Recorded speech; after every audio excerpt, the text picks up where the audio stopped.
सादर जय जिनेन्द्र। धर्म का 10वां लक्षण है उत्तम ब्रह्मचर्य। आकिंचन धर्म में बताया था, कुछ भी हमारा नहीं है, जितने भी विश्व के पदार्थ हैं वे मुझसे अलग हैं। इस परिग्रह से मेरा कोई वास्ता नहीं। जब परिग्रह से हमारा कोई वास्ता नहीं रहता, उसी समय यह आत्मा अपने स्वभाव में आ जाती है। इसी का नाम है ब्रह्मचर्य। यह ब्रह्मचर्य धर्म समस्त धर्मों का राजा है। अब हम बढ़ते हैं ब्रह्मचर्य कहानी की तरफ। कहानी का आधार 10 लक्षण शास्त्र। राजा का एक हाथी था, जिसे राजा बहुत प्रेम किया करता था। सारी प्रजा का भी वो प्रिय पात्र था। उसकी प्रिय पात्रता के कारण उसमें अनेक गुण थे। वो बुद्धिमान एवं स्वामी भक्त था। अपने जीवन में उसने बड़ी यथोगाथा प्राप्त की थी। अनेक युद्धों में अपनी वीरता दिखाकर उसने राजा को विजयी बनाया था।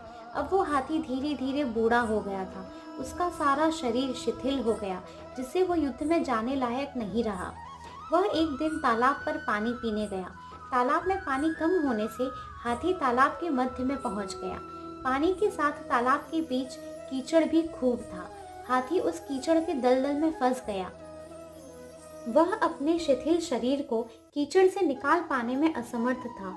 वो बहुत घबराया और जोर जोर से चिंघाड़ने लगा। उसकी चिंगाड़ सुनकर सारे महावत दौड़े। उसकी दयनीय स्थिति देखकर सोच में पड़े कि इतने विशालकाय हाथी को कैसे निकाला जाए।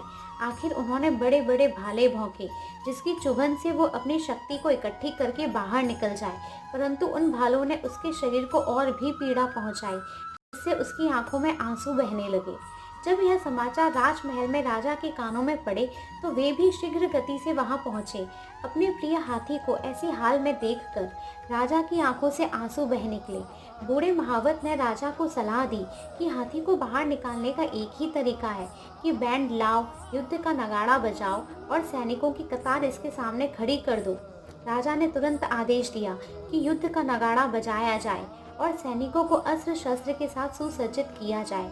कुछ ही घंटों में सारी तैयारियां हो गई। जैसे ही नगाड़ा बजा और सैनिकों की लंबी कतार देखी, तो हाथी को एकदम से स्फुरना हुई और वो एक ही छलांग में बाहर आ गया। नगाड़े की आवाज ने उसे भुला दिया कि मैं बूढ़ा हूँ, कमजोर हूँ और कीचड़ में फंसा हूँ। नगाड़े की आवाज ने उसके सुप्त मनोबल को जगा दिया। युद्ध की बाजें बज जाएं और वो रुका रह जाए, ऐसा कभी नहीं हुआ था। जीवन में मनोबल ही श्रेष्ठ है। जिसका मनोबल जागृत हो गया, उसको दुनिया की कोई भी शक्ति रोक नहीं सकती। जो मन से ही कमजोर है, वो किसी भी क्षेत्र में सफल नहीं हो सकता।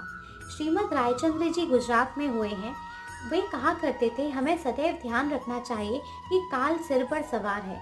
यदि हमें यह ध्यान बना रहे, तो फिर हम कभी गाफिल नहीं हो सकते। हमारे मन में विकार नहीं आ सकते। सादर जय जिनेन्द्र।